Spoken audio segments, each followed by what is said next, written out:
So we want to make sure you represent yourself in the Correct. proper and correct manner. Mm-hmm. Harvest Fellowship. Young Betty has it together.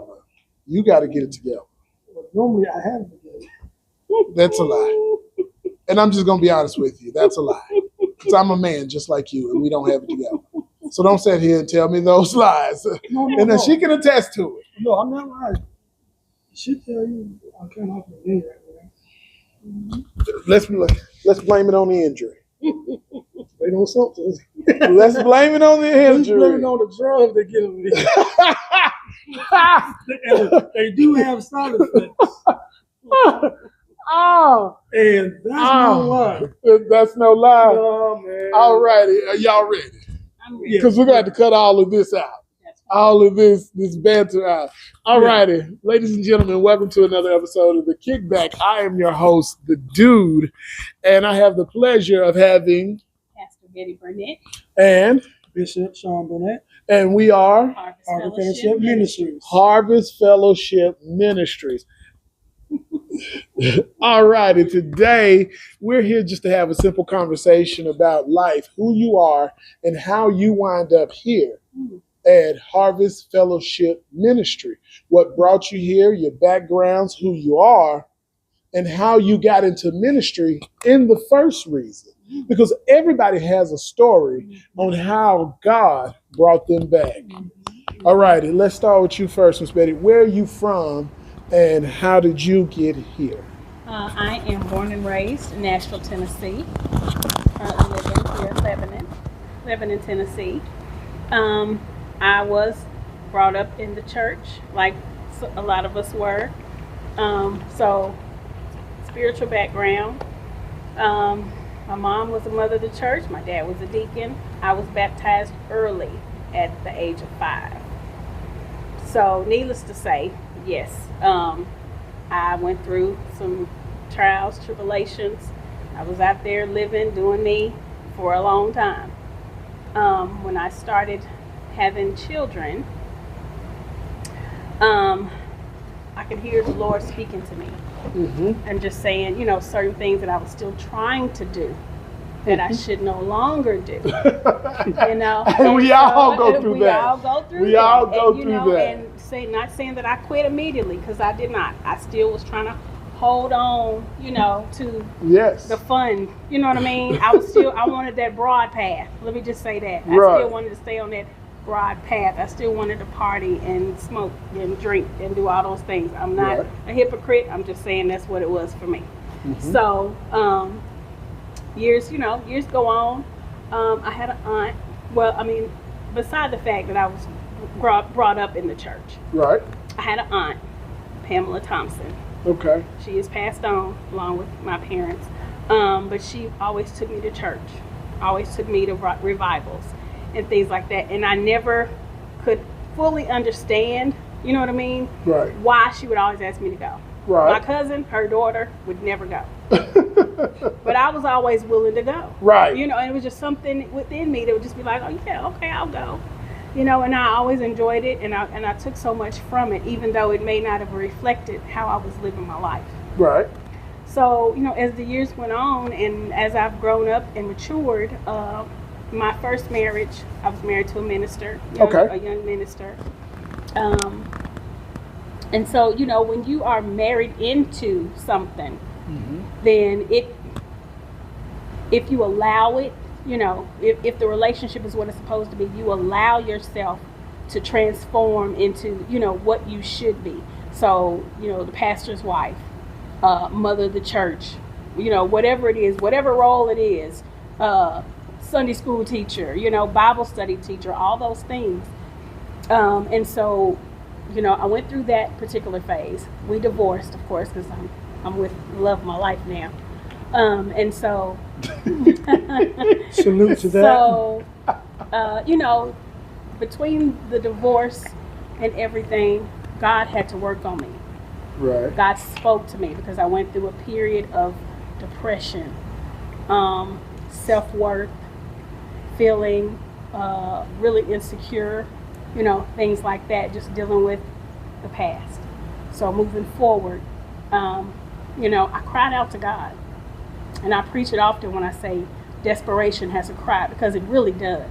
Yes. When you are in a She situation, prayed for this. you have to allow God to minister to you and change your life and truly transform you. You have to let him in, you know. And so he spoke to me. And so, you know, after dating a bunch of different people and things like that, I'm just keeping it all I'm going to call transparent. them the That's wrong it. jokers. That's I'm what just we're keeping about. it transparent. That's what we're about after here I at went the through that Kickback. period after the divorce, after I, you know, was slowly trying to come back to who I truly was.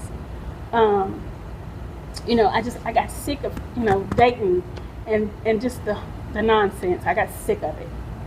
And I cried out to God and I said, Lord, if you would just help me, you know, help me get myself back on track. Help me forgive anyone that has hurt me. So I ain't calling no names. Right. Anything that has, you know, hurt me, that I have allowed to hinder my progress and hinder my future. You know, I'm gonna wait on you, you know, for whoever it is you want me to send. And at that particular point, I just made my request known. I said, Lord, I want him to be this, and this. I was specific.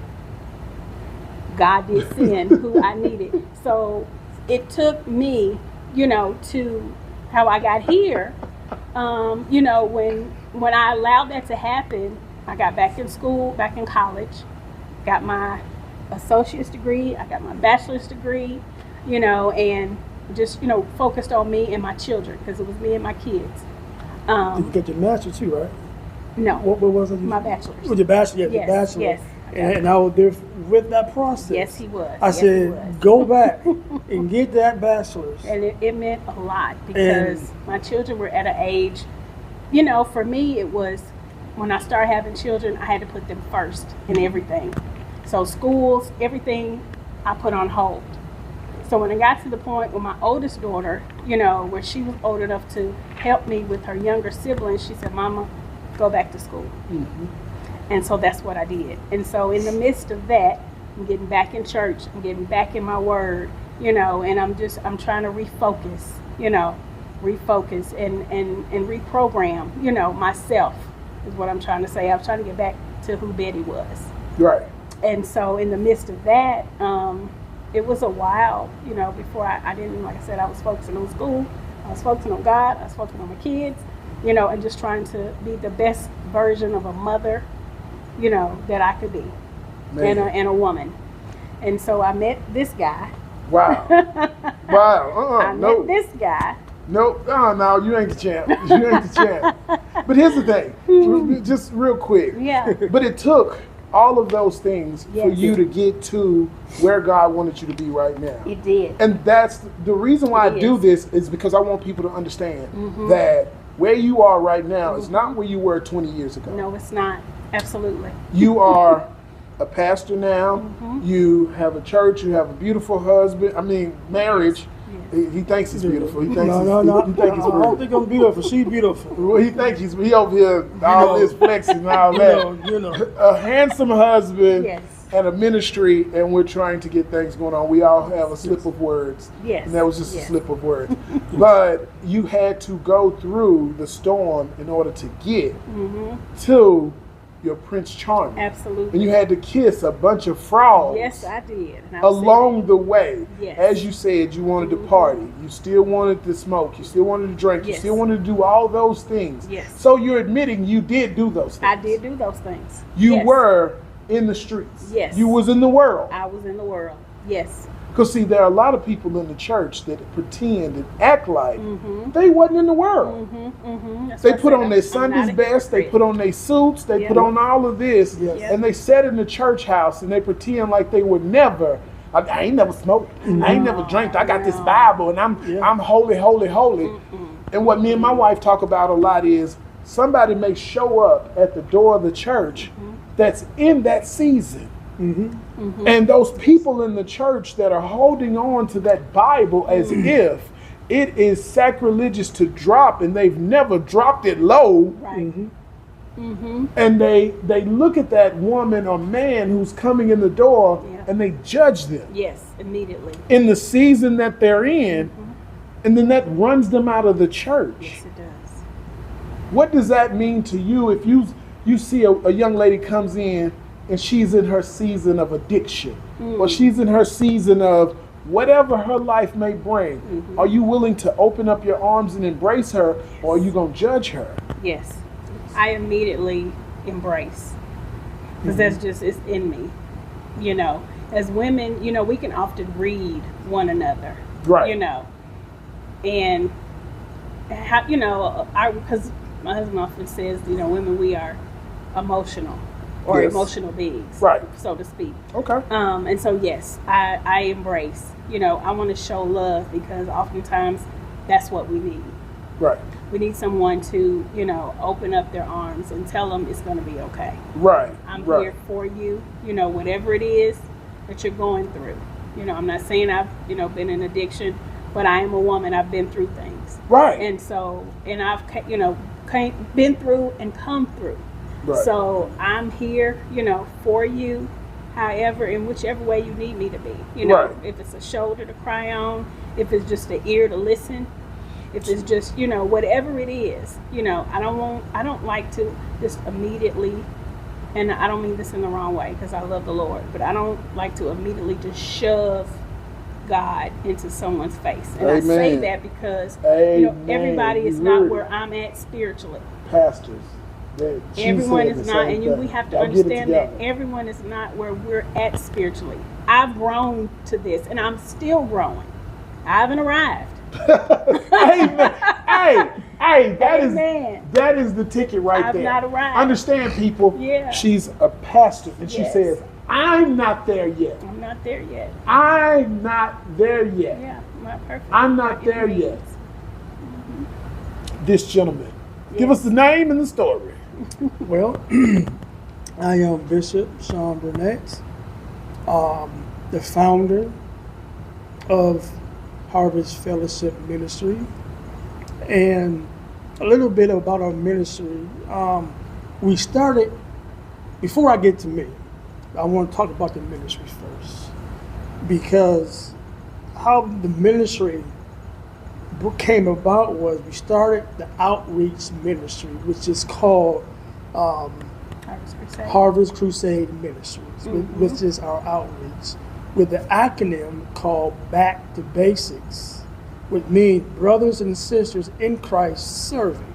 Okay. So we've been in that starting, we're going on 10 years now. Yep. COVID, we had to close down some, but the ministry was birthed pretty much 10 years ago. This would have been maybe our 12th year having our meetings. Because when COVID came around in 2000, we kind of shut down a little bit because of what was going on. But we started with that because what I found out is that we come to church expecting something.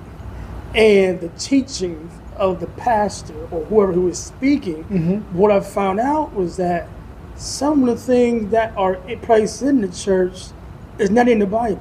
Right. And we are taught this. Right. And we grew up on false teaching. So the Lord came me with this outreach ministry. Hey, son, we need to get back to basics of who I am and what the foundation is. So start out with my brother, 10 years ago, and we started here in Lebanon, and started growing. So now we have a few legs. We go to Ohio, and we sit in places up that have ministry. Then we started having tent meetings on the outside, because my thing was that everybody don't come to church, Right. because they've been hurt by the church. Right. So my mindset was like, okay, we have to meet people where they're at. Okay. So there's something about coming to us. We have to come to them. Yep. Right. Yep. Yep. So we had different tent meetings in the summertime, different stuff for the youth. Just like to day, we have a community day here at our church where we have service at. Right. It was a beautiful turnout. God bless, good fellowship. Everything was spot on. So we started with the outreach. So then we started saying, okay, we had to try to get ourselves out there. We need a base. Right. So we started, will be a year in October, I believe it is. Yeah, correct. October, we start doing which we call Motivation Monday, with my wife and I talking about the Lord, talking about Facebook Live. faith on Facebook Live every Monday at 7 p.m. Okay. So, and we wanted to be open to reach people who don't go to church, who've been hurt by the church, Okay. and if those people that who inbox us, we will pray for them one-on-one. Now we might do a corporate prayer, but if you contact this person, no, we're gonna get back with you. Okay. In a way that we can. So we have a following. We never know who is watching. Right. We never know. You don't know. Only thing we supposed to do is plant the seed, and wherever it falls, that's where it lands. Whoever catches it, one, hey, this is different. This is something that I need. So our thing is not to be preaching with a motivation money. It's what it is. We want to motivate you of issues with the word and being things that we go through every day, the struggle. Yeah. And that's pretty much the main purpose of teaching something, give something that will help you get along with your day. Right. Right. So we started with so that's a second entity. Hold on one moment.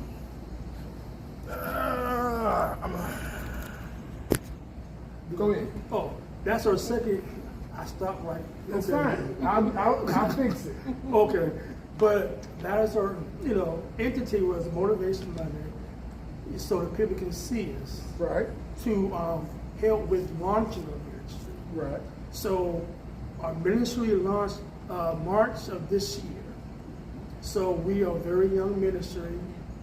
We have different tools. The Lord has blessed us with tools and things that we need to help people that's in the community that are lost, that are hungry. God bless them with food bank. If somebody is hungry and needs some food, some assistance, here you go. Because it's all about the need first. Of course. A lot of people, churches, pastors, they always want to ram, like my wife was saying, Jesus down your throat, but you never fix the need. Right. So for order to someone to accept Christ, Right. first of all, they have to see Christ inside of us. That's right. First. Right. Second, let's fulfill that need. Right. Right then and there. We want to meet you right where you're at. Then we can go ahead and talk about the Lord. Slowly. Yeah. I get it. I totally get it. I We understand. serve first. We're servants first. we are servants first. That's right. We are to serve. A lot of people don't understand that the higher you go in Christ, the more humble you should become and the more willing to serve. Right. Yeah. But people take a pastor role or the role that my wife or I in, they want to constantly be served from people who we should be serving. Right. Now let me ask you a question. What is the church? What's that? What is the church? Our church is Harvest. No. Me. What is the is church? the Oh, what is the church? The church is us. I know, but the church is also the emergency room. And it's a Yes, hospital. It's a hospital. Yeah. So like your wife said, I'm Yes. still Yes. being worked on. Worked on. That's right. Yes. That's right. Yes. So if the church is a hospital and we are all in need of services, Yes. why are there people in the church that feels like they are perfect? Because the spirit of pride is within them. And another reason why, who is in their dwelling place, living in the temple? Okay. So if they make no room for Christ to dwell in, Right. they're going to act upon who's dwelling in their temple. All right. Now, you are from where? I am from Youngstown, Ohio. Youngstown, Ohio. Yes. So how did you wind up in Lebanon, Tennessee? Well, this is how I wound up in Lebanon, Tennessee. A little bit about my background. Like I said, I'm from Ohio. Born and raised. And always used to be going to church on Easter. Okay. You know, I'm going to start. I'm trying to figure out what's the best place to start. I'm going to start here because this is new to me. I don't really share, but People got to understand. But I want people to understand the reason why who I am. Right. Now, That's what I want. Because everybody has a past. Mm-hmm. So my grandmother, I'm a grandma baby. Granny's baby. I'm a granny baby. I'm not a mama's boy. I'm not a daddy's baby. I'm a grandma's baby. Okay, Granny's baby. They fight everybody. They tell mom and daddy, no, you do this here. And I'm Right. like, that's my baby. So yes. People say I was spoiled. Yes and no. But where people say I was been spoiled, I had a lot of baggage. I have a lot of things that was going on within my life. Okay. But, my grandmother, she was always in fashion. She sewed. I used to watch. Everything was detailed. Okay. So from watching her, she's done hair, cooked everything from scratch. I'm always watching that she was just, grandma. Right. So she's always making me an outfit for Easter. Okay. So, and so it was one day, I said, Grandma, why is it I just go to church this on Easter? Right. It was something that was already in me, Okay. ready to come out, to be All right. exposed. Good, let's ride. Come on. We so, ride. So I was that child that was always different, peculiar. Okay. Didn't understand. People didn't understand why I think the way I think. Come on with the it. way I act the way I act. They just didn't understand. They thought I was crazy. Wow. They thought, is he on drugs? Uh-huh. Is he this? Why is this? Why is this? And I wanted myself. Why? Okay. And so I was kind of person that it was just even growing up, I always figured out things. Okay. Just like, and it just, I was sorry.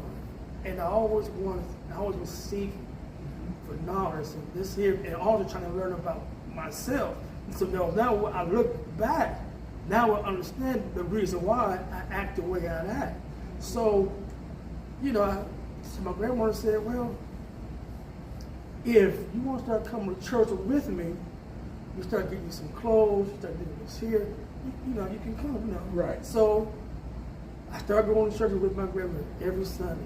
Right. Being that every Sunday, that's where I eat at anyway. Right. You was always at grandma's house. always had grandma. I never want to be, Right. And so, and my brother-in-law with it when he came along, but this is not about him. It's about Right. my wife and I. Right. But, so I started going to church. Mm-hmm. And then I said, Grandma, I want to be in the choir. I said, yeah. So this when ministry started beginning Okay. for me. Right. I was maybe 8, 9, 10 years old. I was young, Grandma, I want to be baptized. What is this thing? So then I wanted to know who the Jesus is, because we all heard about a man named Jesus and Right. all the things that he had done. Right. So just how the story we go in the Bible Right. is how everybody's story, because they always heard of a man named Jesus. Right. Oh, wait a minute. All these things that he had done. So I Right. wanted to, okay, who is this? I mean, what is going on? Right. Right. So I got in the choir, Mhm. and then, then I started leading different songs and, solos and stuff with the Right. choir. And then at the church, which was called Tabernacle Okay. Missionary Baptist Church, you know, and they had junior church. Right. So you start up from, you know, service, then okay, now go, you know, go on down. So Bless then, you. Thank you. so then I started going to junior church, Okay. which they call kids church. Yeah, children's church now. But now, you know, children's church. So I became a junior deacon Okay. then. So I'm already in training for my now. Right. So then, going, you know, started with my grandmother. So then I had an aunt named Aunt Bobby, you know, had, you know. Name what? Her name was Bobby. Bobby. Burnett. I call her Aunt Bobby. I think everybody had one of them. I had You know. one of those too. I had a And, Bobby. you know, and then I transferred to going to their church, Right. which with my cousin, you know, he's a twin, and I started going to church with them. Right. In the choir, doing stuff, you know. So, in the choir, at the church called Metropolitan Baptist, Missionary Baptist Church, which is in Ohio, I started going there. My uncle was a deacon. My whole family is just people in preaching and distant area, Right. you know, just the background. Right. So, from there, my cousin and I, I'm speed up a little bit. Okay. We started forming, reaching out to youth, Okay. building the youth. Right. You know, he'd be go pick them up, this here and there, you know, Right. just the choir. So I was already preparing for what I'm doing now with young people. Right. Then as I got older, I started being a part of different groups. Okay. Like, you know how they have the like district community choir groups. Right. And stuff like that. Dressed up in uniform, that's when the choirs were just going on.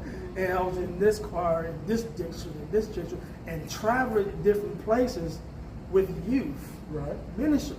Okay. And, you know, going on. So I'm like, but I noticed that different elders would used to come to me and say, there's something special about you. There's greatness inside of you. You know, I don't know. Of course. You know, I'm just, okay, Right. you know, all right. But I was so heavily in music, Mm-hmm. you know, that knowing sometimes falls on me. And when it come over me, I go all the way in. Okay. And people used to think, oh, he's crying and people falling out this, that, and the other because of the divorce that I had between my mother and dad. Okay. You know, which they really thought I was, you know, out there. How But- old were you when they got divorced? I was, when they separated, I was about 8 years old. Okay. So they separated, you were about 8 years old. So in essence, you dived into church. I was already in the church. You were in the church. Church. So, But as I got older, right. I But went further in. how did, now at your age, Yes, your parents split up at 8 years old. yes. How did that affect your life growing up? Well, how it affected my life growing up was, I used to go to camp, a place called Camp Fitch. Okay. Camp what? Camp Fitch. Fish? Fitch, Oh, Fitch. yes. Okay. Every summer, Mm-hmm. I go for a week. Mm-hmm. And when I was away, when I came back home, Right. my mom said the dad left. Okay. So it hurt me, Right. you know. I was vulnerable. So the dad's not there. You know, I'm like, okay. So just talking about it now, I'm a little bit emotional, but I'm healed from that. Right. You know, so But years. that's what you're diverted from. Yes. And I So- want you to understand that it's okay. Yeah, yeah. Listen, I grew up without a father.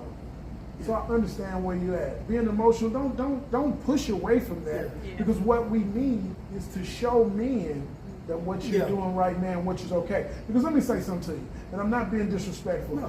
but you went around everything I asked you. You started at church. Yeah. You started at church because of what you're feeling right now. Yeah. I asked you about where you came from and how you got here. And you went straight to church instead of talking about my dad left, how you grew up, who you were. As you sat here with tears in your eyes, you averted around who you really are. Because let me tell you something, you're a pastor, you're a great man, I love you to death because we connected today. Yeah. But understand, you didn't get here by being in that church choir. You didn't get here by your auntie taking you to church every day. Something happened besides your father leaving. And what you just said in the moment, I was 8 years old, I was vulnerable. Because I didn't have that coverage anymore of my father. So that's really who you are. And the fact that I give you kudos for even stepping into that moment and being a real man. Yeah. Because at the end of the day, what you was almost about to make yourself look like was just a straight up book pastor. No. Oh, no. That's where you was headed. No, I wasn't gonna let Sister that Betty happen. over here, she done gave us the read. Yeah. You over here giving me Leviticus. Well, before my dad, left, Right, I started in church. right. So I'm trying to go from church leading up to what really happened with my dad. I'm trying to put it in. Well, come on with it. Now give us the rest of it. Now, Yeah. you was in church and you were doing these church choirs. How did you continue that all the way through your teen years, or did it flow into your adult life? If it'll fill into all my teen years, all up until when I graduated from high school. All right. It may be 1 or 2 years after. I'm going to say until I was at least 20. Okay. Until I was at least 20, but all around on that journey, Okay. I'm gonna go back a little bit. My dad was good. My dad's in my life now. Okay. He was. You Yeah. got all that squash, forgiving. yeah. Jesus, we love Yeah. you. Okay. Yeah. We have, but it was just the fact that I was young. Thick as thieves. I used to make IDs, fake IDs, and make money, get in the club, and I'm even-handed. Right. Here you go, want some money? I was a hustler for money. Right. I was all that. Right. I just want to have fun, and I was in sports. Right. So that was my life.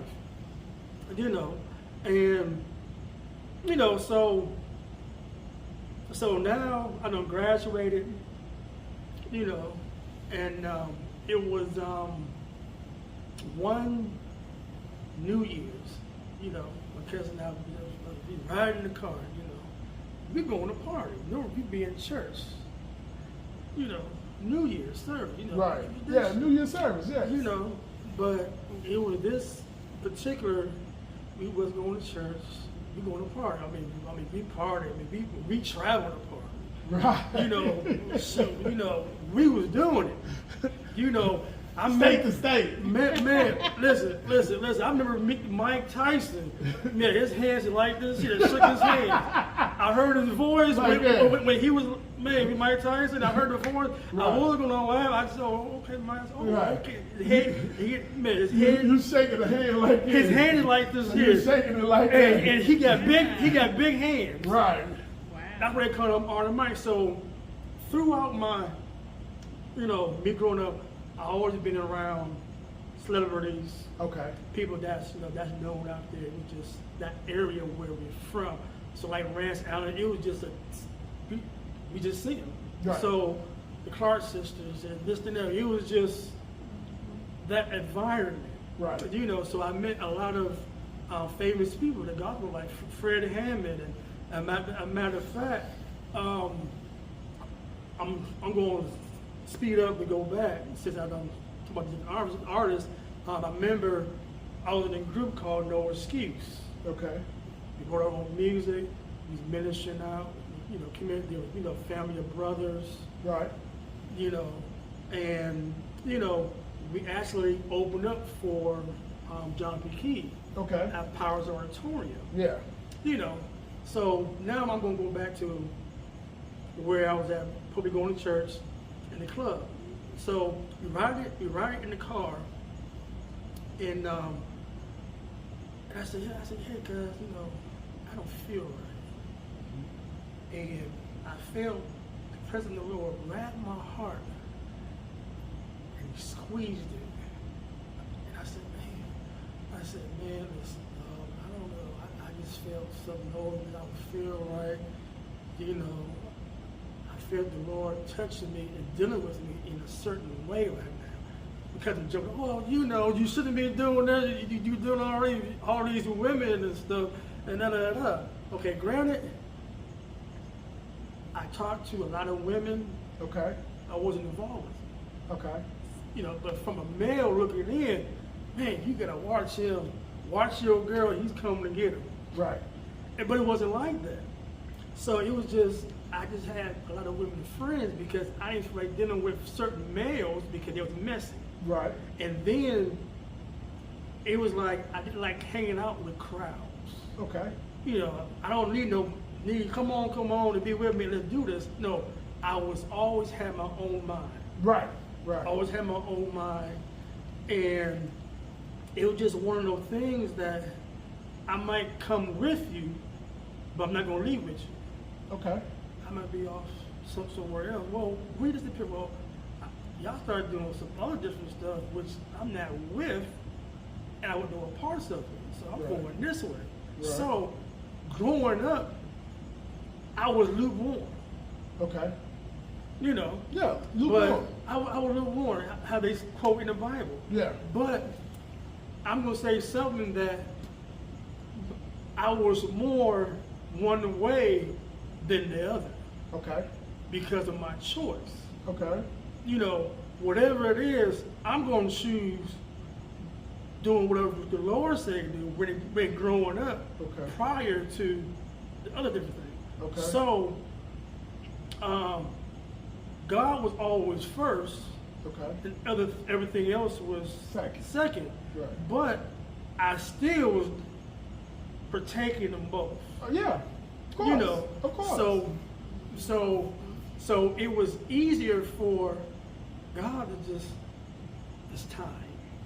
Okay. Stop playing. Okay. Now, you say that, but you're also a man. Yeah. You're Absolutely. also a man. Yeah. So with Yeah. that being said, booty, It was there. it's there. You're Yeah. a singer. Yeah. So women are throwing it at you. Well- So you telling me you was turning it down? Yes. So- I was the type of man that, How were you when you lost your virginity? how old was I? Yes. I know how old I was. I'm gonna say, Now we're gonna drive We're being around. transparent. Now we're gonna drive around. no. We're being transparent. You know, I lost my virginity when I came out of high school. Okay. In high school, Okay. So you lost your virginity coming out of high school. yes. All right. So you were a gospel singer, right? Yeah, choir and stuff. Yeah. Choirs, Yeah, stuff like that. that's You right. lost your virginity. Yeah. It took you a moment to get there. Yeah, because I was something that, I got you. Oh, There's something that you don't want to talk about. Yeah. I get it. And we're not going to go there. But Because that's a wound No. that you're dealing with. no, it's not even the wound that I'm dealing with. It was just sometimes your first time losing something. You Yeah. know, I never talked about until now. I never was asked that question. Right. But I know that that the age that I actually had intercourse with a woman, Right.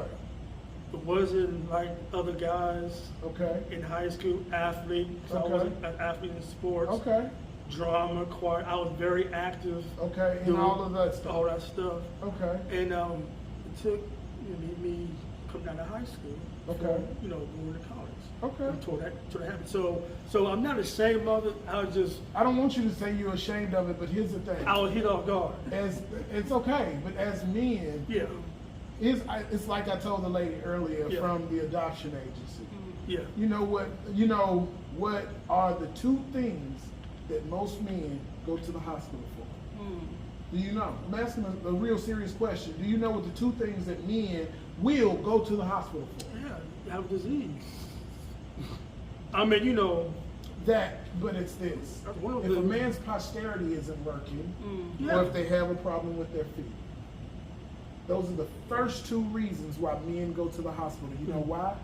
Because society judges us off of our posterity. They say that we're a man because we have Yeah. a penis. Yeah. That does not make you a man Yeah. Yeah. because you have a penis. Yeah. But here's the thing. If your feet hurt, you can't stand up and work. Right. Yeah. Yeah. If your penis doesn't work, then you don't feel like you're a man. Yeah. So if there's something wrong with one of those two things, then men go to the hospital, which is a poor excuse for us to go to the hospital, but Yeah. also a great excuse because I don't want a burning pee-pee. Right. That's what I was saying. Right. I don't want a Yeah, burning yeah. pee-pee. Yeah. You understand? So those are the two reasons why and I'm not saying be ashamed of whatever you were, but what you were talking about sound like society standards of what a man was. The way you stopped and you went reserved. And here's what I saw. I saw that 18-year-old boy that didn't make it through high school to get him some, but he had to wait until after. So you felt some type of way about that. That drew heavy on you because you got tears in your eyes. Because it felt some type of way. You're a pastor man, you have a beautiful wife, but you still are stuck in there. As your wife says, we're still all at work. The reason why we're doing this interview right now is to show people that you're a real person. She's a real person. Y'all work in the house of the Lord, but you're a real person. You hurt. You got traumas. You got scars. You have things that are still emotionally hurting you. I still do. We still all do. You've said it a number of times. I've never done this before. Nobody's ever hit me with that question. Yeah. Nobody's ever said these things to you. This is what I wanted you to understand when you met me outside before we did this interview. This is what I do. There's no shame in it. I was sexually molested when I was a little boy by my babysitter for years. I could never forget that. It gave me a different look at sex. So for years I chased that high. If you can understand. Yeah. I chased that high for years until I understood that I was worth more than that. Right. Exactly. Vulnerable transparency. Yes. Absolutely. I just started this series. You guys are going to be one of the first couple of interviews for my platform. And I, the host, have to be just as transparent as you all to understand and let my audience know that I'm genuine about this. This ain't for ratings. I ain't making no money. Right. Yeah. I just want to get these stories out here. I want people to understand that everybody has a story. Yeah. Everybody's real. Yeah. Not all pastors sit in the pulpit and ask you for your money. Sorry. Some people really care about you. Yeah. And here at you all's church, you are really caring for people. You understand? Yeah. It's not about the money. Right. It's not about the fame. It's not about the glory. It's about glorifying God. I tell people with my platform, if I can save one person's life, just one. Yes, Lord. Yeah. If I can save just one person's life, You've done your then job. I've done my job. You've done your job. That's right. Yeah. God, send me on home. Yeah. I've been a good servant to you. Yeah. I ain't always been this person. That's right. I ain't agree. always That's been me. this person. That's me. Yeah. I had 2 or 3 of them. I had a team. Yeah. Yeah. I ain't gonna lie to you. When I met my wife, I had a team. I told her, I said, you was on the booty team. Yeah. She said, I didn't want to be on the team. Yeah. Our testimony is this. she wasn't my particular pick, and I'm not her particular pick. Okay. And what I mean by that is, she dated older men before me, and I dated younger women before her. Okay. But God put us together because He knew what we needed for each other. When I met my wife, I was on a path of self-destruction in my own manner. I was on a path of not caring about myself, not taking care of my health, not doing what I was supposed to do as a man. I was just getting up, going to work every day, and that was it. Yeah. Just getting up, going to work. Nothing else really mattered. Yeah. Hey, are you available right now? Come on over. Oh, you ain't available? Let me call somebody else. Are you available? Come on over. If you ain't available, I'm gonna call somebody else. And you come on over. And that was my life. That was the cycle I lived in. But then God came along and He says, "This is for you." Because I wouldn't have chose her. Right. Yeah. Okay. But now I wouldn't choose someone else. Now I would not choose anyone else. We've been together. We've been married for 4 years. Been together for 5. Okay. Oh, congratulations. And like I told you outside, and I was telling someone else, I said, in these 5 years of my life of surrendering to God's word, It's better. it's been the best Yeah. 5 years of my life. Best. I've been more places, done more things, and have just accumulated, and not just in the material form, Right. but in the spiritual realm, in the emotional form. I've acquired more things than I have ever in my adult life. And I give all the glory to God. That's beautiful. Yeah, you hit me with that. I'm like, how old? Lost my virginity. I was, what the heck? Yeah, no, Right. no. This is real. What it is. Yeah, but but I'm not embarrassed about it. It was just that like embarrassed by, I never went all the way. Right. I even had a female. She wanted me to be her first. Right. We started out friends, but I broke it off with her. I said, no, certain things just irritate me. She told me, Right. certain, just certain things. And I said, no, let's just be friends. But she wanted me to have, and I was going to proceed. I stopped.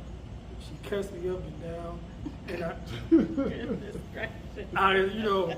I explained to I her. remember the story. Yeah, I told my wife different, so she told all the different stories. And I told her, I said, the reason why I'm not you, first of all, we're not together anymore. Right. Second of all, we're friends.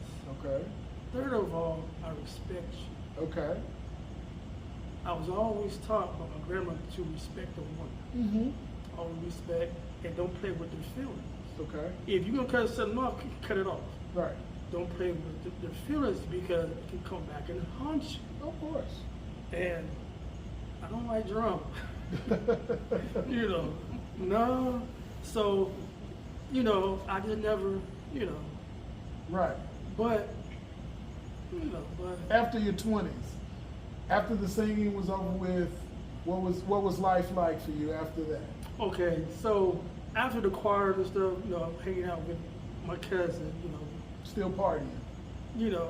I started cutting that out. I just stopped, Okay. Did you go to college? Yes, I went to college and everything. How was that? Oh, it was fun. I partied in the women's dormitory and everything. Both of us was, Okay. So you got a degree in what? Well, I got my associates in business, Okay. business administration. Okay. I didn't further. What was life after college like? That's when I left the church where I was going with my cousin and aunt, because I said there was more out there, Okay. and there was more. So while I was going to college, Okay. it was a friend of mine, she's a female friend, she told me about this pastor. Okay. He always say, bind the devil, bind the devil. You need to come and stop by the church, and this, that, and the other. I said, yeah. I said, okay, I said, all right. And he was an apostle. Okay. Apostle Mason, Apostle Moses Mason II. reason why I'm putting emphasis on it, Moses Mason II. Okay. So I'm in church, and I'm seeing everything was different. Everything was just like starting to open up. And I said, yeah, and I got a picture on my phone. Maybe next broadcast I can show a picture of whatever.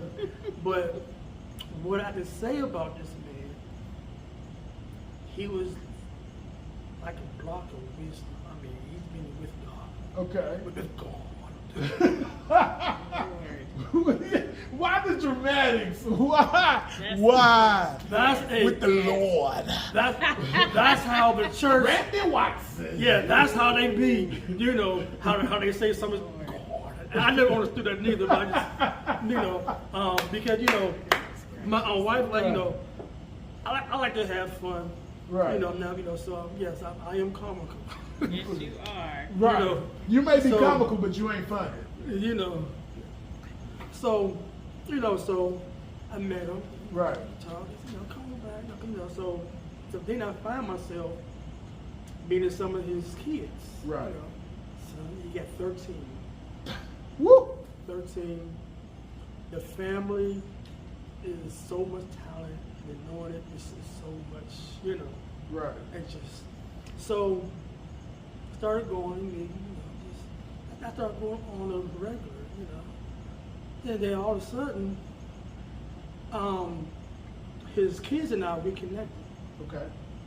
And that's how the group come with no excuse. I was with different, groups, trying to form a group, writing stuff, this, then the other, having practice and doing this, stuff and work out. But from the drums to the keyboard to everything, we was young, we was there. So then, came part of the group. It was called No Excuse. Mm-hmm. So we would go out different places singing, for the Lord, and doing our different stuff in the community and stuff. And so I joined the church.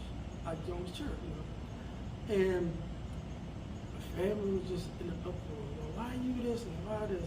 All my whole life, it's like, why this? It's always a challenge. Right. And you falling behind this, and I kept explaining to him, it's because I'm my own person. Right. So they couldn't understand that. So my mind is, I'm just so fed up with family. Okay. Just because I'm here, they ain't doing it. Well, he got all these kids. I said, well, so what? He got all those kids. God, no. God said, be fruitful and multiply. This man multiplied. This is his heritage, his destiny, his lineage. Yeah. So as the story goes on, everything, we used to go over to his house, to the parents' house, and his daughter had a place of their own. He was going over to practice, and this, then the other. So I started getting close to the pastor. Right.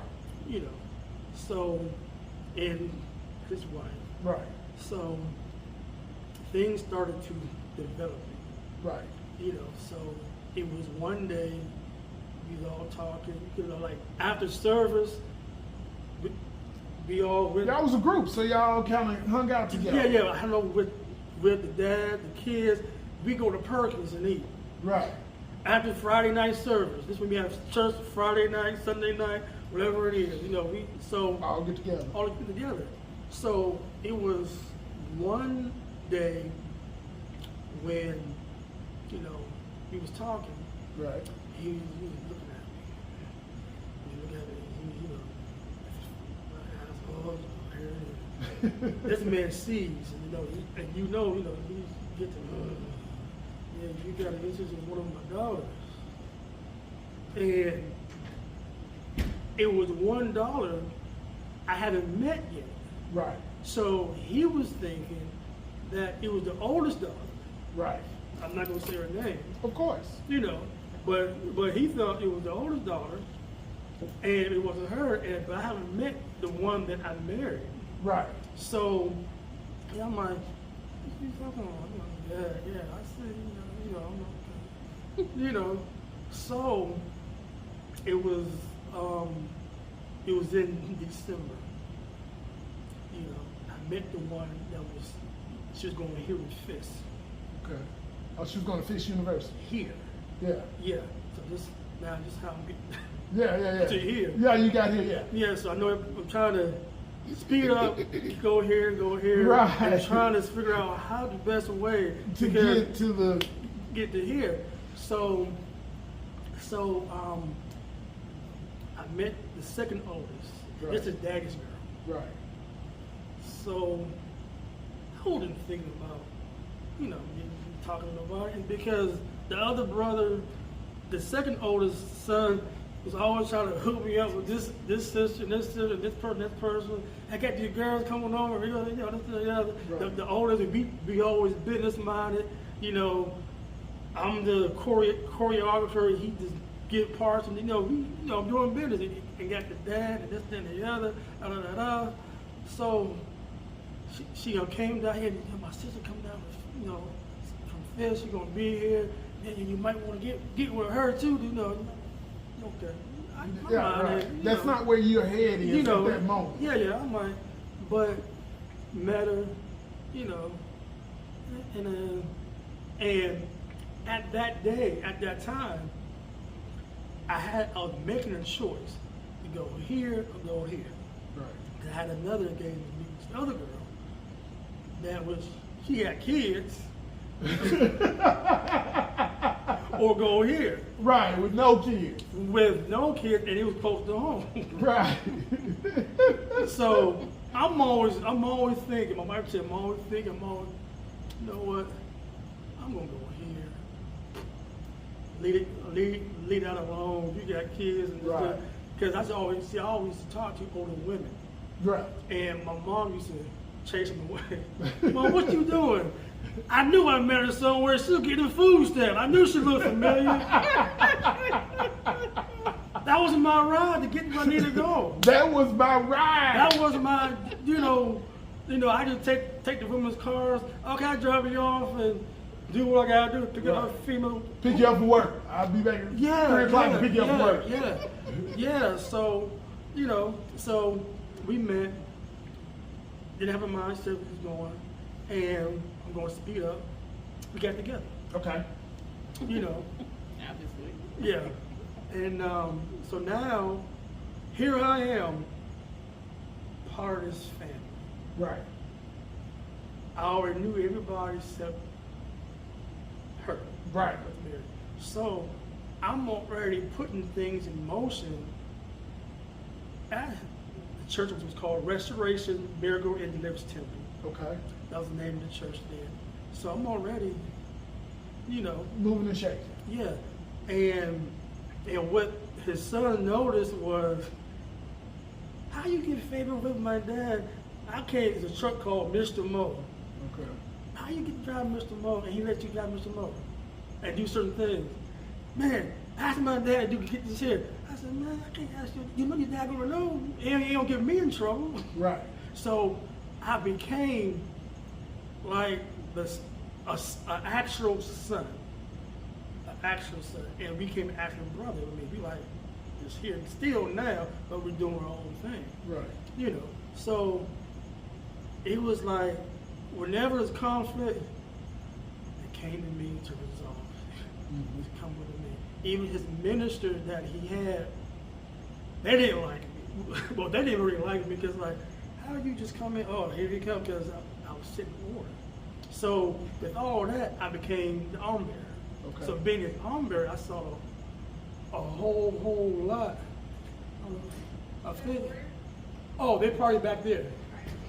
Yeah. Right. Yeah, so it was like I became his arm bearer. So it was like all of his secrets, all this stuff, the knowledge and the stuff that he imparted into me like his own son, in which part of the mantle that he has is divided between all of us, even though we separated. Right. We're no longer together. But one of the reasons why, we kind of separated was because of the fact that she has a ministry. Together, it was like something was happening. There was so much heaviness of the family stuff going through, which dissolved our marriage. And being that her father didn't want us to separate, but he don't get into the marriages. Right. But he also prophesied and spoke that, that you're gonna come to a place in your life that it's gonna be a choice. You're gonna separate. So I was thinking it was a relationship before I met her. Was I choose her? But now I'm saying it was now. So she divorced me because of the fact that she felt that I didn't love her. Okay. We both was heavy burning with ministry. Okay. And what led us here was that her and I moved here together. We got married in 2025. 25. I mean, my fault. Oh, that's I was gonna say, wait a minute. I'm sorry. Wait a minute. I'm sorry. Wait a minute. Not 2025. My fault. I don't know what year this is. I don't know, but we got married. I thought Suspect was his wife, but Yeah. I don't know. Yeah. This is my wife in 2025, ongoing. Okay. What year? 1995? Yes, 85? 95. 95. Yeah, 95. It got those fives in there. This is the boss. It got those fives in I don't there. know what you got going on. Man, over there. This listen. is the boss. You gotta excuse me. I'm on this medication. So any old excuse will do. It's the side effects. Yeah. Okay, Lord have 1995, you married this woman. You Yeah. all stayed together for how long? We stayed together. We got divorced. We came here to Nashville. Okay. Well, the meaning was I've been in Nashville 25 years. Okay, you've been in Nashville for 25 years. years. So since That's 2000. what, since May of 2000. May of 2000. Okay. I've been here. All right. We get away from family. Okay. Everything. Okay. Because we said because it's been a burden. Okay. So came here. We stayed in Gallatin, Tennessee. Gallatin. Got you. That's where we moved to. She did all the research. We moved here to Gallatin. Did you guys have children? Yes. How many children? We do you have two children together. 2 children together. Yeah, Joshua and Lorraine. How old are they? One was born in 96, the other one 97. Okay, so they are You're 20. 28, 29. 28, 29. 28 and 29. Yes. Okay, 28 and 29. Are they still in Nashville? Yeah, they still here now. The one you saw my grandkids. Yeah. That was my daughter. Okay. She's so she's definitely daddy's girl. Okay, so after when did you guys divorce? What year did you divorce? We divorced. I'm gonna say maybe 5 years or 3 years after we've been here. So It's- 2005. It's Call it like 2005. Yeah. Something like that. Because it's something like that, and the reason why she started feeling that way was because it started off with her dad and mom, Okay. and the 3 other kids moved here Okay. in the same area. Okay. We were staying at. It was like our apartment was here, then their apartment was there. So, which I helped Senior Uh-huh. with bringing the ministry here. Okay. He's on a radio broadcast, let my people go broadcast. Okay. Along with when David King was doing his Yeah. thing. Yeah. So, right, even then, the call was there, but I was running. Okay. Even when I was before he came here, the church was supposed to be left to her and but we split. Right, of course, things we happen. separated. But it was like we was like I was the prince and she the princess. Okay. Coming to America. It was just Hakeem. You was Hakeem, and she was the light skinned chick. What was her name? Lisa. from McDowell's. I mean, So her daddy was King Japhet Joffa. but you know, but And our story, y'all was getting Zamunda. yes, but our story wasn't like that. But everything was good. Right, You know, we were supposed to take the mantle and, you know, right. but you know, so Is she still in ministry? yes, Here in Nashville? yes. Has she moved on and got married? I don't want to tell her business. Yes, it's a yes or no question. No, Okay, no, she hasn't. she has. And then because I don't know who she is. Yeah, I don't know who okay, she well, is. well, And then that's not my. If you don't want to say who she is, that's fine. Well, Let's leave it where it is. well, I can say this here that I can say I got married twice, and this is the last one. Right. Okay. Be after me, it was two others and didn't work. 2 other men. She got married 2 other times after you and it didn't work. Sometimes we don't see ourselves. We went 3? Well, she was talking to 3, but they didn't get married. Oh, okay, she only married No, 2. no, we say, I But know. listen. Anyway. Sometimes we don't see ourselves. Right. yeah, It does not matter what your title is. yeah, Sometimes when you don't see yourself, then you walk around unhealed. That's right. And you walk around causing havoc in this world. Now we think of havoc as a storm, and we think of havoc as a wreck. It's not always that. yeah, Exactly. Havoc is not always a traumatic weather incident. yeah. Correct. We can still cause havoc. Mhm. Yep. Here's the thing. I enjoyed the interview.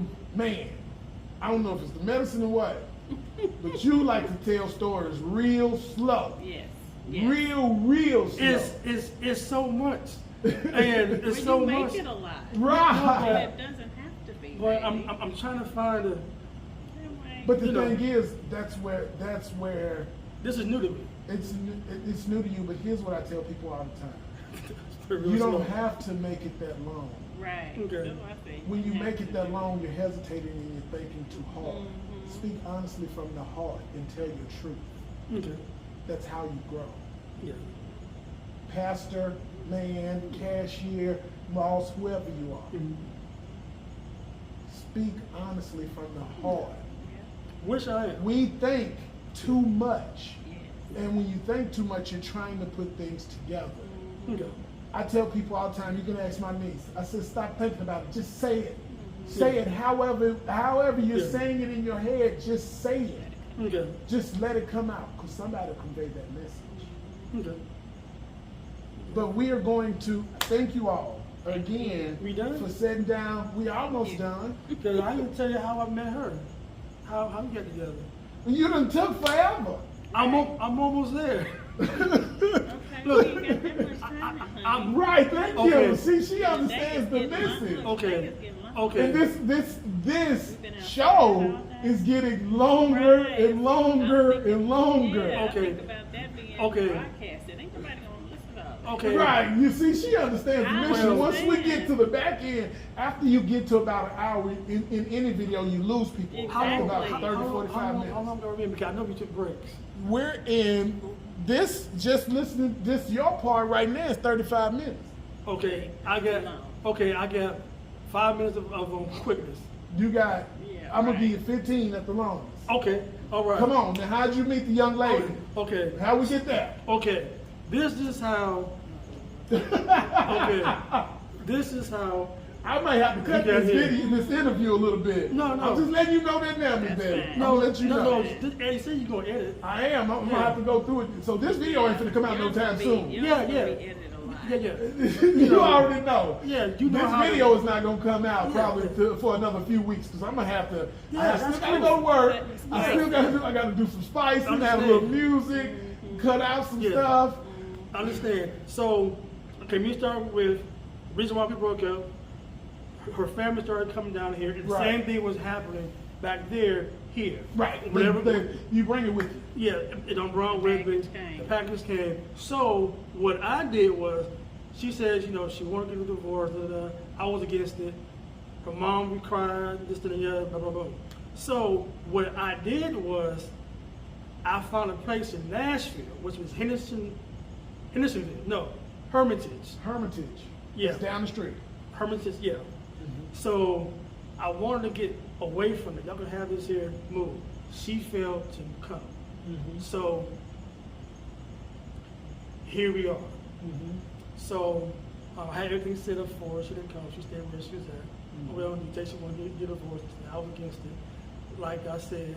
So now we're supposed to be working on getting it back together. Right. First time didn't happen. She got married. I had to go rescue her from this dude. And supposed to be every time supposed to get back together, which we wanted to do, it never happened. Right. So in the process, this is when I met her. Okay. You know, and had my own place. So this when I moved to Antioch Okay. from where I was at. To, you know, so You just kept going south. no. So You started in Gallatin. You started in Ohio. Yeah. Then you came to Gallatin. Yeah. Then you came to Hermitage. Yeah. Then you went to Antioch. Yeah. I That's went south. south. Yes, I went South. this way. Yeah, yes, I sure did. Then you went south. Yes. So, her and I met. I used to do security, and what job that brought me here, I actually worked for CCA, Civic Corps. I was a Okay. correctional officer, Yeah. and ranking and Yeah, all that. all that. Done different stuff on the outside, studied wars, private, you know, security, this and the other. And I worked at a club called Sensations. Oh God. Okay. Oh man. Yeah. So You was the real. That was one of my we gonna have to sit down and talk. Me So- and you, we might have to do our own interview for real. So- Granddad over here. You was working at Sensations. You ran into chocolate over here. other different clubs. So I was allowed. You Just said, buffer. you know, Okay. Yeah. I was- Time changes us all. It really does. you know. Yeah. So I looked across the room, and I always tell the story anyway. Okay. So I said, get your good part. Right. So she had on green. Okay. Color was green. That pretty green. That Okay. soft. The emerald.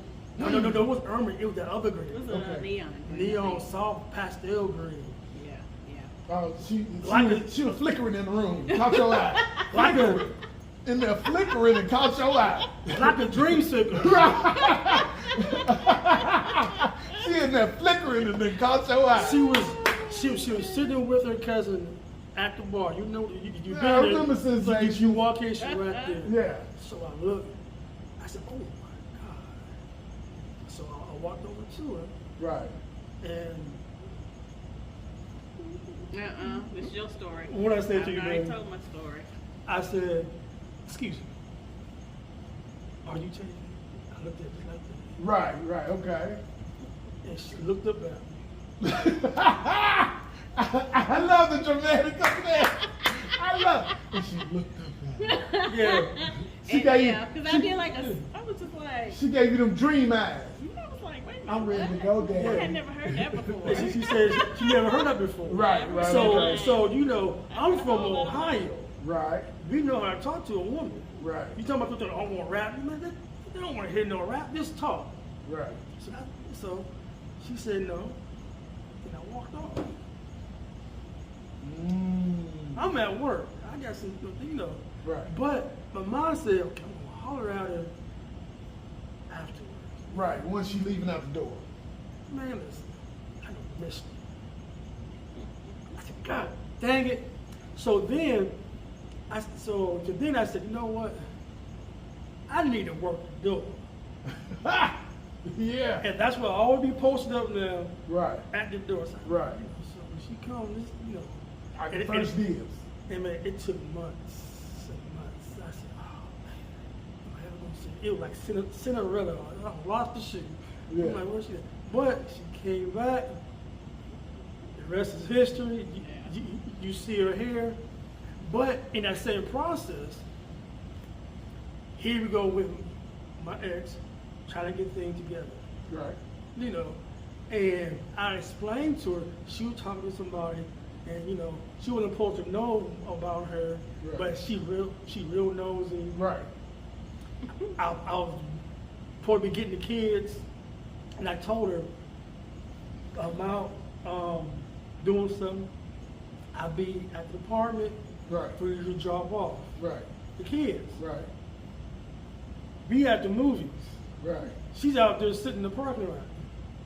So we come in because we say, we're gonna introduce our kids Right. at a certain time, Slowly. slowly, Right. I get because we it. I were get going it. I into get it it. slowly. Right. I get So it. so what happened was she sped the process up. Yep. So now she's like, so my kids come in and I'm like this here. He wasn't supposed to, because even with my kids, it never seen me with women, Of course. but they saw, I got you. Now let me ask you a question real quick while Yes. it's on the top of my head. yes. Now you were in ministry, right? You've been in ministry your whole entire life, right? What was you doing working at a club as a security guard and you was a minister? At a sin of den, like Sensations. That was a sin of den, because I went like 3 times and I was like, this is a sin of den. This is a den of sin and I don't want to be in. Well, the light got to shine somewhere. On Tell what? the truth, we was making money. Yeah, I It mean, was all about making yeah, I money. mean, always about making, I was working. I get that. I get Yeah, that. I get that. yeah. The job is a job at the end of the day. Yeah. But what I'm trying to say is this. Yeah. You are a man of God. Why choose that job? Because a lot of people, because here's where I go back to. Okay. A lot of people think they're above certain things when they become a man of God. No. Some people feel like they're above working at certain jobs, and you knew the kind of crowd Yeah. and what Sensations catered to. Yeah. As you being a man of God and working there, Yeah. how did that correlate with you? It was like this here. Even though I was there, there's always somebody the Lord can use an opening for me to minister. Right. It's just, there's some people, staff that was there that I was ministering to. Okay. You Okay. know, there was people that will come in. Man, I'm having a hard day, blah blah blah. Then okay, that's the door for me to hit. Did you meet any women besides this one? A lot of women were throwing this stuff at me. And you didn't take any of it? It was a lot. You beating around the You bush, didn't ask Pastor. the question. You being right. You No. beating around the bush. No, That's no, the question. no. It You was, didn't take none of it. no. It wasn't your cup of tea. It was. This is real. This No, is no, real. no. This is real. It was like this here.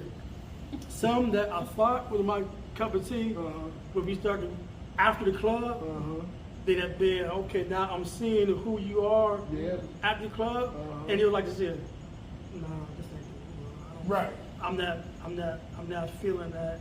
You not down for whatever she down for. Yeah, it was some that they thought I was a money bag. Oh, I need this for my kids. Oh, yeah, And yeah. I I need get this it. here. And I'm like, I get it. hold on, wait a minute. Listen, for You only years, call hold on, wait a minute. what company did you work for?